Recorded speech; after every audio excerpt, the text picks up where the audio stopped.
Bienvenidos a un recorrido por el París de 1700, una de las mayores ciudades de Europa durante un siglo de elegancia, ilustración y, en última instancia, revolución. Utilizando tecnología de IA avanzada, transformaremos grabados y pinturas de siglos de antigüedad en escenas fotorrealistas, dándoles una verdadera sensación de cómo era realmente la vida en el París del siglo XVIII, Francia. A lo largo del siglo XVIII, París fue el hogar de unas 600.000 personas, lo que la convirtió en una de las ciudades más grandes del mundo. Fue el centro del arte, la filosofía y la cultura, hogar de Voltaire, Rousseau y los pensadores de la Ilustración que cuestionaron todo sobre cómo debería funcionar la sociedad. Pero detrás de los grandes palacios y la arquitectura elegante se escondía una ciudad de marcados contrastes. Mientras los aristócratas vivían con lujo a lo largo del Sena, la mayoría de los parisinos luchaban en vecindarios abarrotados y sucios. Al final de este video, también les mostraremos imágenes de la Revolución Francesa cobrando vida, el momento explosivo en 1789, cuando siglos de desigualdad finalmente estallaron en violencia que cambió a Francia y el mundo para siempre. Este es el río Sena mirando hacia la Ile de la Cité, pintado en la década de 1750 por Nicolas Jean-Baptiste Raguenet. El Pont Neuf cruza el río, aunque para entonces ya tenía más de un siglo y medio de antigüedad, completado en 1607. El Sena era un río de trabajo, abarrotado de balsas de madera, barcazas de carga que transportaban vino de Borgoña y barcos mercantes que traían carbón y grano para abastecer a los 600.000 habitantes de París. Los muelles bullían con estibadores y carreteros transportando mercancías por calles fangosas. En la orilla derecha se encuentra el Instituto de Francia con su cúpula dorada, construido en la década de 1660. A lo lejos se divisan las torres gemelas de la Catedral de Notre-Dame en la Ile de la Cité, la isla medieval que había sido el lugar de nacimiento de París. Pero el río estaba lejos de ser prístino, las aguas residuales sin tratar y los desechos industriales fluían directamente al Sena, creando un hedor potente. Sin embargo, los parisinos todavía sacaban su agua potable de este río contaminado. Hoy, el Sena ha sido limpiado y los muelles transformados en sitios del Patrimonio Mundial de la UNESCO. Este grabado de Peter Schenk muestra la Catedral de Notre-Dame a principios de 1700, el corazón de París en la Ile de la Cité. La construcción comenzó en 1163 y tardó casi 2 siglos en completarse, creando uno de los mejores ejemplos de arquitectura gótica francesa. Las icónicas torres gemelas de la catedral y el magnífico rosetón dominaban la isla medieval. A diferencia de la plaza abierta de hoy, Notre-Dame estaba rodeada de edificios densamente apiñados que llegaban justo hasta sus muros. Las calles estrechas eran oscuras y sucias, cubiertas de estiércol de caballo y desechos, con alcantarillas abiertas, creando un hedor abrumador. A pesar de la inmundicia, Notre-Dame seguía siendo el centro espiritual de París, albergando ceremonias reales, festivales religiosos y misas diarias a las que asistían todos los niveles de la sociedad, desde reyes hasta mendigos. Este es el Hotel de Soissons, un magnífico palacio construido para Catalina de Médici entre 1572 y 1584. La característica más distintiva era la alta columna astronómica a la derecha, una estructura de 28 metros diseñada para observaciones astrológicas, ya que Catalina estaba profundamente interesada en la astrología. Los jardines formales presentaban diseños geométricos típicos del Renacimiento francés, creando un elegante oasis en lo que se había convertido en uno de los distritos más densamente poblados de París. El palacio estaba situado cerca de Les Halles, el mercado central de alimentos de París desde el siglo XII. Las calles circundantes eran de las más concurridas y sucias de la ciudad, perpetuamente cubiertas de verduras podridas, vísceras de pescado, sangre animal de los carniceros y montañas de estiércol de caballo. El contraste entre estos elegantes jardines del palacio y las calles escuálidas, justo más allá de sus muros, era extraordinario. Este es el Palais du Temple, mostrando la entrada a la sede de los Caballeros de Malta en París. Originalmente construido como la fortaleza europea de los caballeros templarios en los siglos XI y XII, la propiedad pasó a los caballeros hospitalarios después de que los templarios fueran suprimidos en 1307. Para el 1700, esta puerta neoclásica conducía a la residencia del Gran Prior de Malta en Francia, a menudo ocupada por príncipes franceses. El recinto del Temple era una zona semiautónoma dentro de París, exenta de las leyes e impuestos normales. Este estatus especial atrajo a aristócratas que buscaban privacidad y a artesanos que buscaban libertad de las restricciones gremiales. El distrito se hizo famoso por sus talleres que producían bienes de lujo fuera de las regulaciones de los gremios.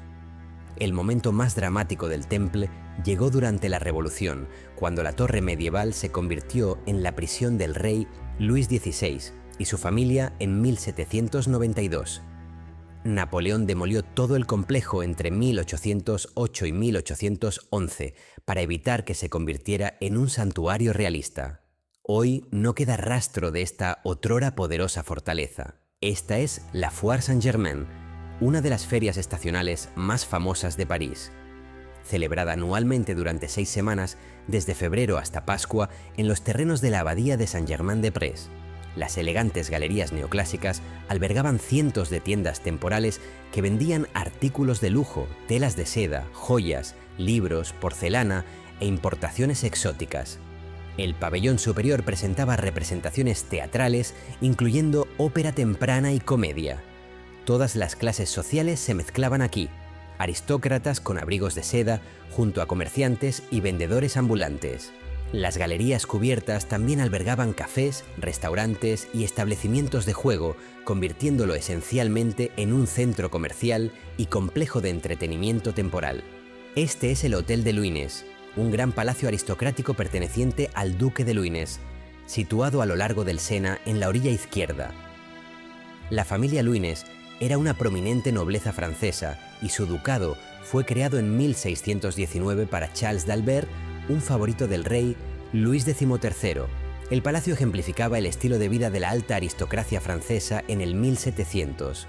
Presentaba una elegante arquitectura clásica con múltiples salas, techos de pizarra empinados y fachadas ornamentadas típicas de las residencias nobles. Tener acceso directo al río era tanto prestigioso como práctico. Los barcos podían entregar mercancías e invitados directamente al desembarcadero privado del palacio. Estos palacios aristocráticos contenían docenas de habitaciones para grandes entretenimientos, apartamentos privados, cuartos de servicio y jardines formales.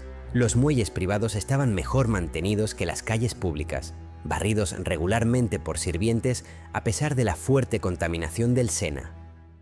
Para el periodo revolucionario, tal lujo aristocrático se volvió controvertido. Muchos palacios nobles fueron destruidos durante la Revolución Francesa y el Hotel de Luynes ya no existe hoy. Este es el Palacio de Versalles, la magnífica residencia real ubicada a unas 12 millas al suroeste de París. Aunque técnicamente no está en París, no podíamos hacer este video sobre Francia en el 1700 sin cubrirlo. Construido por el rey Luis XIV entre 1661 y 1715, transformó el pabellón de caza de su padre en el palacio más grande de Europa, con más de 700 habitaciones, extensos jardines y elaboradas fuentes. En 1682 trasladó toda la corte y el gobierno francés de París a Versalles, convirtiéndolo en el centro del poder político. Al llegar, los nobles se acercaban a través de 3 patios sucesivos, con la imponente fachada del palacio creciendo con cada paso. Dentro, miles de cortesanos competían por el favor del rey a través de elaboradas ceremonias. En el lado del jardín, los parques formales diseñados por André Le Nôtre presentaban diseños geométricos, fuentes y paseos arbolados donde los aristócratas paseaban con sus mejores ropas. Pero la extravagancia de Versalles tuvo un costo enorme, consumiendo vastos ingresos fiscales mientras la gente común luchaba con la pobreza y el hambre. Esta desconexión entre el lujo real y el sufrimiento público eventualmente alimentaría la revolución. Este es el Observatoire de París, uno de los observatorios astronómicos más antiguos del mundo todavía en funcionamiento, fundado por el rey Luis XIV en 1667. La construcción se completó en 1672. El edificio fue diseñado específicamente para la observación astronómica. Sus 4 fachadas miran a los puntos cardinales con precisión y su línea meridiana se convirtió en la referencia para todos los mapas franceses hasta que el meridiano de Greenwich se convirtió en el estándar internacional en 1884. El observatorio representaba el compromiso de Luis XIV con la ciencia y su ambición de hacer de Francia el centro del logro científico europeo. Albergaba la recién fundada Academia de Ciencias y atrajo a astrónomos prominentes de toda Europa, incluido Giovanni Cassini, quien descubrió 4 lunas de Saturno desde este edificio.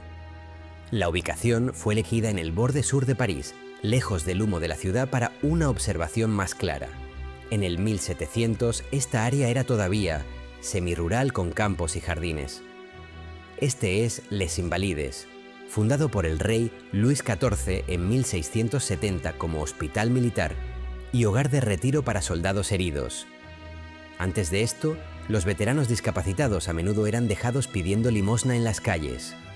Luis XIV quería honrar a quienes lucharon por Francia proporcionándoles cuidado y dignidad.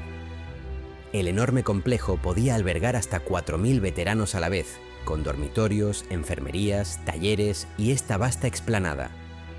La icónica cúpula dorada, diseñada por Jules Hardouin-Mansart y completada en 1706, se convirtió en uno de los hitos más reconocibles de París. A finales de la década de 1780, Francia estaba en crisis. Décadas de guerras costosas y gastos reales extravagantes habían llevado al reino a la bancarrota. Las malas cosechas hicieron que los precios del pan se dispararan, mientras que la nobleza no pagaba casi impuestos, dejando que la gente común cargara con todo el peso. Cuando el rey Luis XVI convocó los Estados Generales en mayo de 1789, el Tercer Estado exigió poder político real. El rey trató de reprimirlos. Esto representa el violento saqueo de la prisión de Saint-Lazare el 13 de julio de 1789, el día antes de la toma de la Bastilla. Saint-Lazare era originalmente un hospital medieval que se convirtió en prisión. Se corrió el rumor de que se estaba acaparando grano allí mientras la gente moría de hambre. Multitudes enfurecidas asaltaron el complejo, liberaron a los prisioneros y se apoderaron del grano y el vino, destruyendo sistemáticamente la prisión. Irónicamente, durante el reinado del terror, se convirtió en una notoria prisión revolucionaria antes de ser demolida. La estación de tren Gare Saint-Lazare ocupa ahora parte del sitio. Este grabado de Hellman muestra la toma de la Bastilla el 14 de julio de 1789, el momento más icónico de la Revolución Francesa. La Bastilla era una fortaleza-prisión medieval, un odiado símbolo de la tiranía real. En la mañana del 14 de julio, miles de parisinos marcharon exigiendo armas y pólvora. El gobernador de la fortaleza, Bernard René Delaunay, se negó a rendirse. Tras horas de negociación, la multitud atacó con cañones y estalló una feroz lucha. Finalmente, los defensores se rindieron. La multitud irrumpió dentro y mató brutalmente al gobernador Delaunay. La caída de la Bastilla demostró que el pueblo podía derrotar a la autoridad real mediante la fuerza. Hoy, la Colonne de Juillet marca el sitio. Las magníficas fachadas que hemos explorado cuentan solo la mitad de la historia. Detrás de ellas, la mayoría luchaba. Las ideas de libertad que surgieron aquí cambiaron el mundo.